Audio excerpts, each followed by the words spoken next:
Thank you, Nancy. Webinar.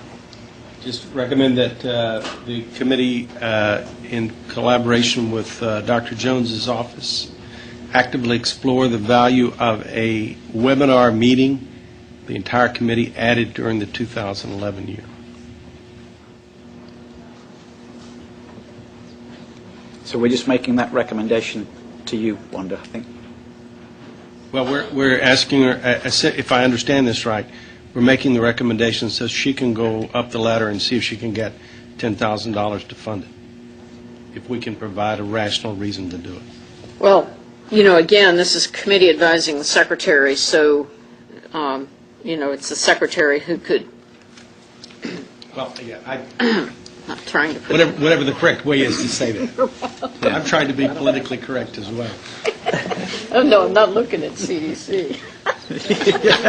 I'm not looking at NIH. For the record, I'm not looking at either one of you guys. So like that when they put their hands on their wallets immediately.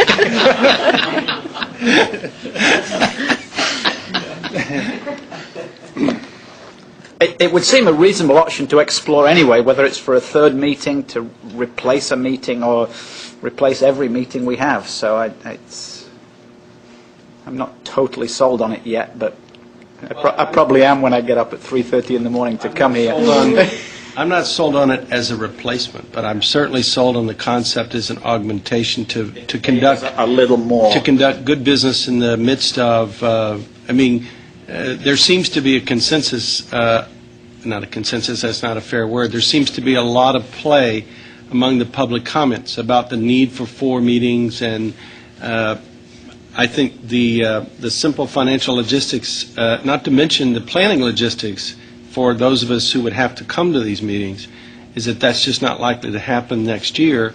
But if they're, by adding a third meeting by a webinar, which is going to be much more doable for, I think, all of us, and it has true value based on an agenda, it can be evaluated, yes, this is a way to do this, to add value to the committee's function. I think it's a great thing to do. It addresses the concerns of the public comments within the context of the constraints for financial and time that we all have. Can I also suggest that maybe we look into some really even low-cost mechanisms? For example, I've got a little kind of web piece on my computer, and I call people from Skype for free all around the world. And I sometimes bring several people in. So we can have multiple conversations with people, and it doesn't cost anything. So that's you know, for folks who are into Skype. Using federal people, and not all of us are able to get. That's right. Some of you for this don't do committee, Skype. I mean, we've got to adhere to federal data system security and public access, and you know, all of those things. So yeah. So they're allowed to meet by Sure, you work for subcommittees, yeah. can do what you want, sure, except travel. Even found voodoo yet. Twice didn't work.